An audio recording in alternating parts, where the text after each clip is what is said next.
gagawin mo kapag may nakilala kang bata na inaabuso ng magulang? Hindi ko siya kikidnapin. Hindi ko siya. Sorry, nare-relate ko kasi yung nangyari kay Ana. Pakiramdam ko, kahit naman hindi ako isang ina, at sana ganun din yung lahat ng tao, di natin kailangan sana ma-experience magkaroon ng anak para malaman kung ano ang tama sa mali. Para magkaroon ng lakas ng loob na lumapit sa mga taong mas may alam kung ano ba at paano solusyonan ang mga bagay. Kasi iba din kasi yung child abuse. Kumbaga sa ibang bansa, may makita ka lang na batang nagtitinda, child abuse na yun, pero dito sa Pilipinas, we see it everywhere. And minsan kahit kausapin natin sa kanila, parang na-ingrain na rin na normal na lang yung ginagawa nila. So, syempre dyan, kasama dyan yung prayers, pero syempre, kilos-kilos din. Huwag tayong magtatakip ng tenga, hindi tayo wala naman akong connection dyan eh. Lalo na kung first hand mong na-experience at nakikita. So ikaw, you're someone na who would do something, talagang magte-take action kapag may nakita kang bata na inaabuso. Yes, take action talaga. Kasi ang salita ng naawa ko, sana maligtas ko siya. Salita lang naman yun hanggat hindi mo ginagawa ng paraan. Napakalayo dun sa character mong kinaiinisan namin kanina pa. Oo. Sundutin ko na rin, Jenica, kasi nga ang daming talagang, kayo ni Christian, talagang inis na inis. Thank you. Sorry po. But, I guess hindi ko maililipad yung karakter if not because of our directors, Direk FM and Direk Dolly and si Tanix na talagang nagbigay ng oras para sagutin lahat ng mga tanong sa isip ko. Kasi nung una ko tong ginagawa, para akong sabog. Hindi ko alam kung paano ilalapat yung mga paa ko dun sa shoes ng character. But sa patience nila, umokay naman, awa ni God. Thank you. Salamat. Yun. Thank you po. Mas pagrabe pa po ito ng pagrabe. Sana wag niyo akong pukpukin ng payong sa labas. So wala pa tong napapanood namin, wala pa yon. Abangan nyo pa. Wala, may tataas pa yung sungay ko dito. Ay! Yes, Jenica. Handa ako sa bashing. Parang pakiramdam ko kapag hindi ako nakakuha ng bashing, baka hindi ko nagawa ng tama yung trabaho ko.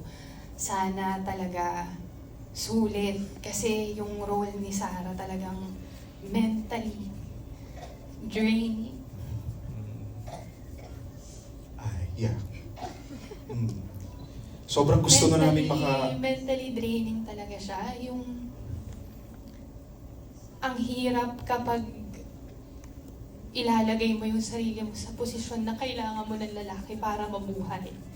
Na parang trinabaho mo na hindi maging ganun. Trinabaho mo yung lakas mo na kaya kong tumayo mag-isa, tapos ibabalik mo yung karakter mo sa isang babae na hindi kayang tumayo sa sarili niyang paa kung wala yung nobyo niya. Ang hirap. Yung feeling kong taon kong pinaghirapan na pagtagumpayan dahil sa isang proyekto, kakalimutan mo na lang ulit para magawa mo ng wasto. Yun. Kumbaga taliwas to sa values mo as a person, pero para sa karakter, kinailangan mong ilagay yung sarili mo ulit dun sa ganung sitwasyon. So, grabe yung sakripisyo na yun, no? Na ginagawa ng actors natin sa Saving Grace. So, we can see na hindi lang to basta-bastang congratulations dahil napaka-effective, at sobrang believable talaga pag pinapanood namin kayo. Okay, thank you for your sacrifices. Yes, hindi madali yung ginagawa ninyo. And this time naman, let's go to Mr. Throughout your career, how does this role in Saving Grace push your boundaries as an actress? And if you can share your unforgettable scenes and why?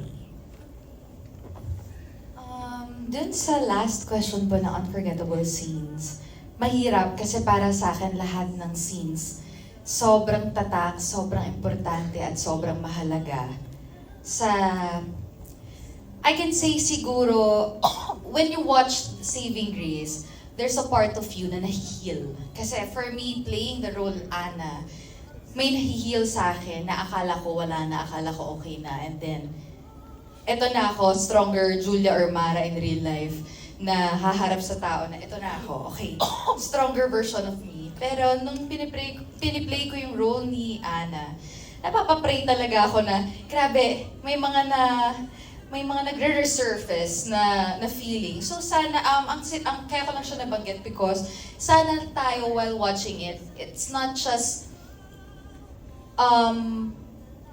pinapanood yung series dahil maganda yung pagkakagawa ng sa kakilim ko na maganda yung pagkakagawa. Siyempre. May lisensya kang i-claim yun, kiniklaim Julia. na po namin Oo. kasi pinagkahirapan po namin. Yung ganun po, ito siguro sana maging journey nating lahat. Kasi being a child abuse, survivor or currently going through that, mahirap na walang tao, maski isa, na makikinig, maniniwala sa'yo o tutulong sa'yo. Kaya yun, sana pag nakakakita tayo ng whatever scenario, don't be scared to help or even ask if are you okay because it's really malaking bagay para sa taong yun. So, yeah, let's just be kind. Yun. Kanina nga, naalala ko dun sa sinabi mo yung tinanong ng bata, naniniwala po kayo sa akin? Diba? Oo. So, malaking bagay. Na-insert na naman yun ng ating magagaling na creatives sa storya. Julia, sorry, may isa pa kasing may isa pang question. Pero sige, rest ka muna dyan. Dito muna tayo sa ating next question, okay? Back mo sa prime time ngayon. Kilala ka rin bilang isang magaling na aktres sa bansa. Ano ang mga ginawa mong paghahanda para sa biggest comeback na ito? Welcome back, by the way. Palakpakan naman natin si Miss Julia Montes. Napakaganda ng kanyang comeback na ito. Actually, preparation, yun nga sabi ko nga po, napakaswerte ko na hindi ko naman nagagawa to kung wala ang bawat isa. So, sa preparation part, kung paano siya i-aarte, wala humuhugot ng focus sa mga co-actors ko talaga. Pero emotionally, nag-prepare kasi, gaya nga na sinasabi ko, napaka-special ng project na to. Kumbaga sa kasabihan nga, medyo close to home.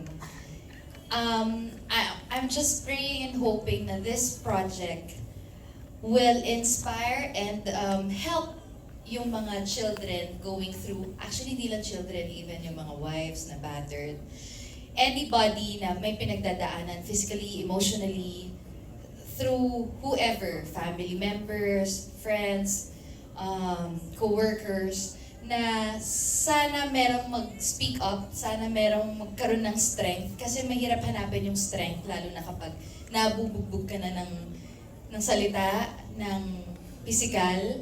Hindi mo na alam, minsan mapapatanong ka ba, tama pa bang lumaban ako ng tama? Kasi ano ba yung sinasabi ko pong tama? Yung, minsan tulad sa kwento ni Grace, may kasabihan tayong mga Pilipino na, nanay mo pa rin yan. Kaya mo yan. Huwag mo na isipin yan. Ano, papakulong mo nanay mo? Nanay mo pa rin yan. Pero para dun sa bata, paano niya tatanggapin yun? Na siya yung nagkukos ng whatever problem or burden dun sa puso. Pero ganun yung thinking natin. So, yun yung sinasabi ko na sana po, mas maraming ma-resolve sa bawat isa. I'm not saying na sa mga abused lang to or whoever, sana may mga ma-heal sa atin para din hindi natin mamalayan tayo yung maging healing ng ibang tao. So, yun lang. Basta ganun lang yung naging effect talaga sa akin ng project. And sana mas marami pa talagang ma-inspire. Ang hirap niyang i-express. Parang first time ko yatang nahirapan sumagot sa tanong. Ang hirap-hirap niya i-explain. Pero sana po pag napanood niyo siya, mas maintindihan niyo kung ano po yung tinutukoy ng bawat isa. Kasi alam kong lahat tayo ay grace sa sarili nating kwento. And sana sa bawat isa, may nag-save din sa inyo. And with that, Julia, ito na ang panahon para imbitahan ang lahat na subaybayan at abangan ang Saving Grace. Go ahead.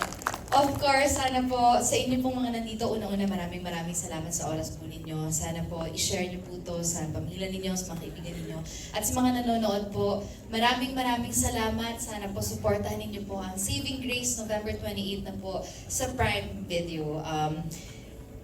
Marami pa po kaming gustong i-share sa inyo, pero sana po maintindihan niyo kung ano pa po yung gusto namin ibahagi sa inyo pag napanood niyo po itong series na to. Maraming salamat po ulit. Thank you very much. And now, I invite everyone to please stand for a quick photo op kasama po ang